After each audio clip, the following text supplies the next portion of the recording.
그 또 다른 질문이 이제껏 마무리 못한 취재 가운데 꼭 하고 싶었던 건 네. 뭔고? 취재하다가 정말 내 인생에 이런 인간까지 만나봤다. 뭐 이게 궁금하다고 네, 그 네. 질문이 나왔습니다. 뭐 많은 분들이 이제 캄보디아 말씀 많이 해주시는데 예. 이제 그 취재가 지금 진행 중이다가 이제 제가 나오면서 제가 이제 뉴스타파 탐사 1팀장이었는데 저희 팀에서 다 여러 가지를 진행 중에 제가 그것 때문에 사실 좀 고민을 많이 했어요. 예. 캄보디아까지 마무리하고 나와야 되나라고 했는데 이게 이제 그 뉴스 기자로서 사는 게 그런 일들이 끊이지 않잖아요. 여러 명의 팀에는 여러 가지 아이템을 동시에 진행하고 있기 때문에 이제 어떻게 보면 저 나름대로 결단하고 자르고는 나왔습니다만 그래도 지금 제가 아직 완전히 그 사표가 수리된 상태는 아니라서 예.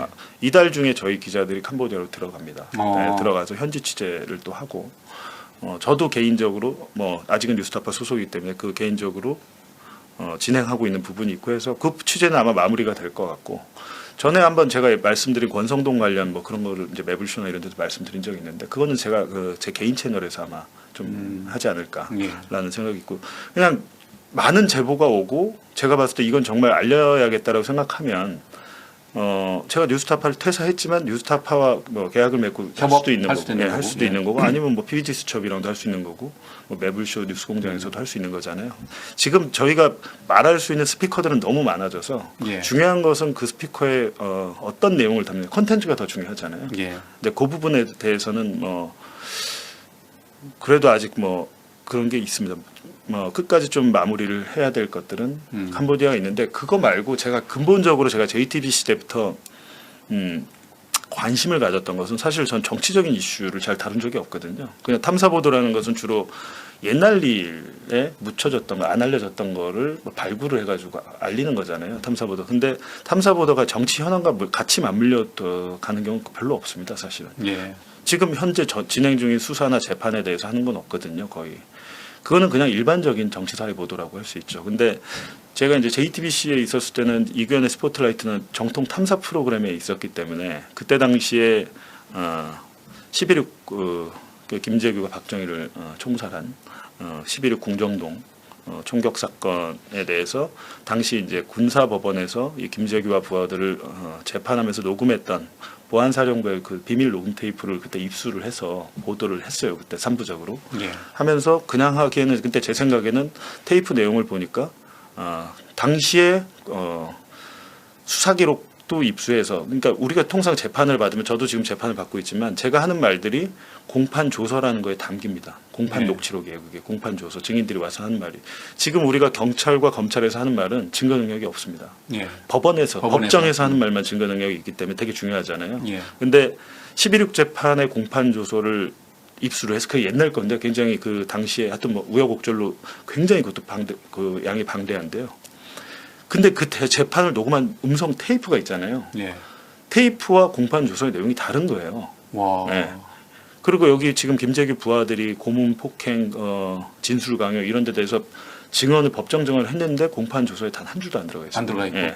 그리고 그런 것들을 제가 이제 잡아내서 당시에 또 테이프도 불법 녹음됐다는 점 그리고 법정의 뒤에 전두환을 비롯한 보안사 사람들이 와서 재판을 조종했습니다. 쪽지를 보내면서 네. 그게 여태까지 그 주장만 있었거든요. 근데 테이프에 담겨 있어요. 그게 그 정황 그리고 거기서 잡담하는 것까지 담겨 있어서 그 보도를 제가 2020년에 했는데 최근에 올해 재심이 개시됐죠. 재심이 개시돼서 한 3주 전에 첫 그 재심 재판이 있었거든요. 저 개인적으로는 제가 했던 보도 중에 이거는 잘하면 재심은 사실은 인용률이 1%도 되지 않기 때문에 예. 인용이 되냐 안 되냐가 굉장히 중요하고 이제 그 제가 갖고 있는 현재 제가 소장하고 있습니다. 그 11일 군사 재판 녹음 테이프는 법정에 아마 현물로 제출될 것 같습니다. 그 증거로. 예.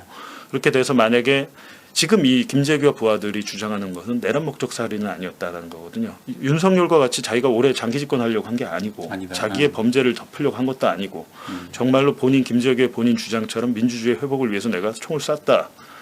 라고 저는 그렇게 보입니다. 그때 제가 예. 그거를 취재를 해보니까 그리고 적어도 내란이 성립이 되려면 윤석열 같이 사전에 뭔가 계속해서 모의를 하고 계획을 하고 회의를 해야 되잖아요. 그런 것도 하나도 없어요. 그래서 이 유족들은 그 사건 이후에 김재규 부장뿐만이 아니라 거기 말단 운전하는 경비원까지 해병대 출신한 이로 차출이 돼서 총을 쏴서 그때 아이들이 아마 저랑 또래가 비슷할 겁니다. 그분들의 아이들이. 근데 그분들은 역적의 자식으로 평생을 고통받았고 연금이고 뭐고 다 박탈된 상황이거든요.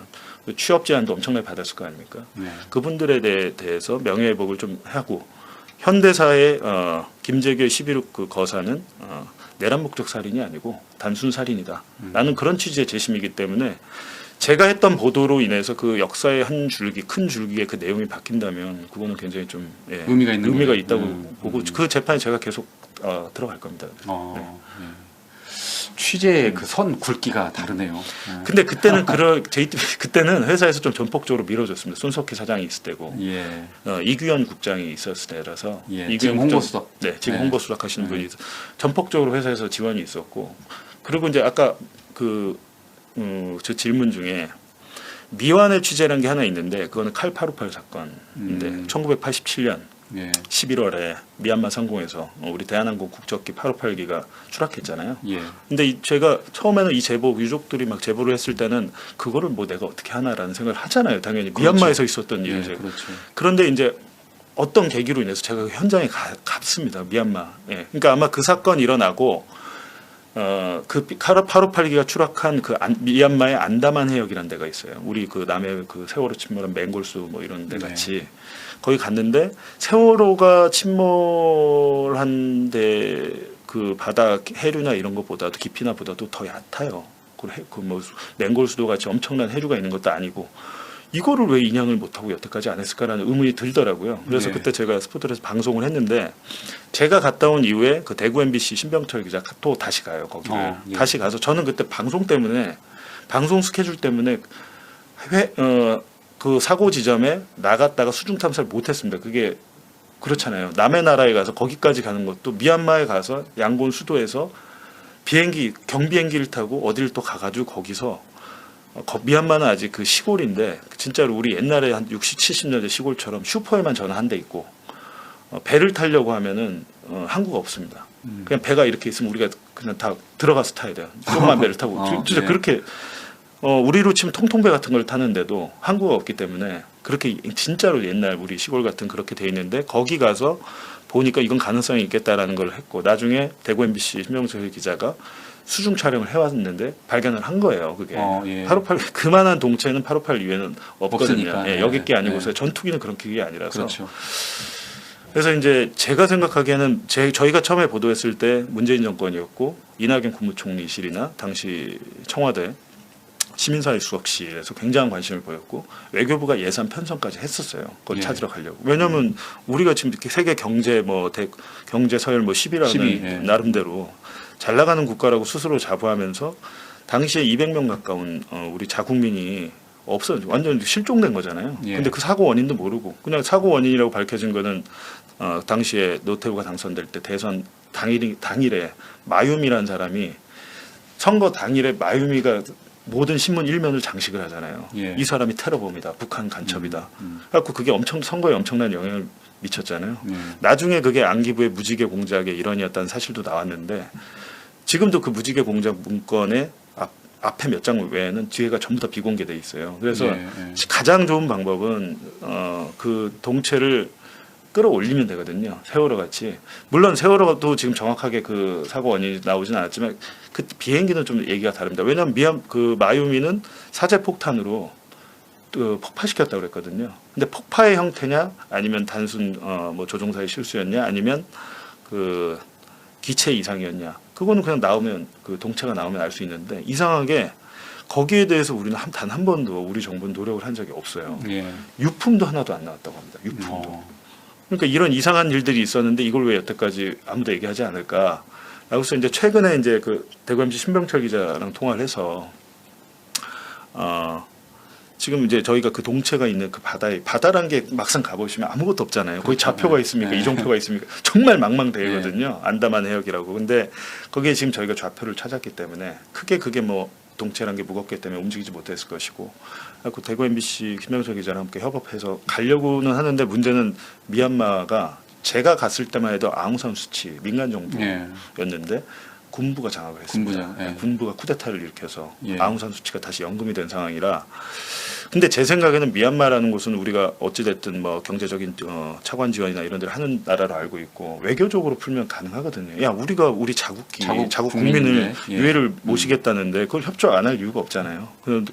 그거는 우리 이재명 대통령께서 좀 나서 주시면 좋겠다. 문재인 정권에 대해서는 조금 실망한 게 말로는 굉장히 적극적인데 행동이 너무 느리고 결정이 너무 느리고 부처 간의 손발이 안 맞더라고요. 예, 근데 예. 청와대가 또 안 맞고 외교부 생각 다르고 통일부 생각 다르고 뭐 다 복잡한 거에 이게 북한이 엮여 있을 것 같으니까. 예. 근데 그게 그렇게 할 게 아니라 대통령이 결단해서 지시를 해주면 부처는 그냥 이재명 대통령이 얘기하시잖아요. 도구다.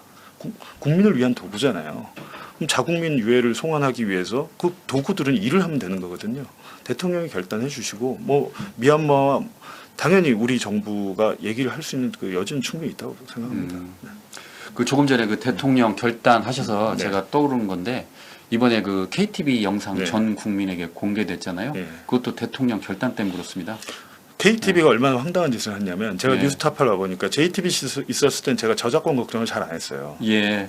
저작권 전담 팀이 있고 알아서 하거든요. 거기서 예. 그래서 뭐 저희가 KBS, MBC, SBS 분쟁이 생기거나 해도 거기서 처리를 하는데 뉴스타파에 오니까 그 걱정이 되게 많은 거예요. 근데 아. 저희가 직접 찍지 않은 영상이 많기 때문에 근데 되게 황당한 것은 예전에 KTV는 거의 그냥 일반 방송사들이 자기들의 예전 뭐 대한뉴스나 예전 영상을 쓸 때 돈을 거의 안 받았습니다. 굉장히 저렴하게 받았는데 예. KTV가 장사를 하기 시작하더라고요. 예.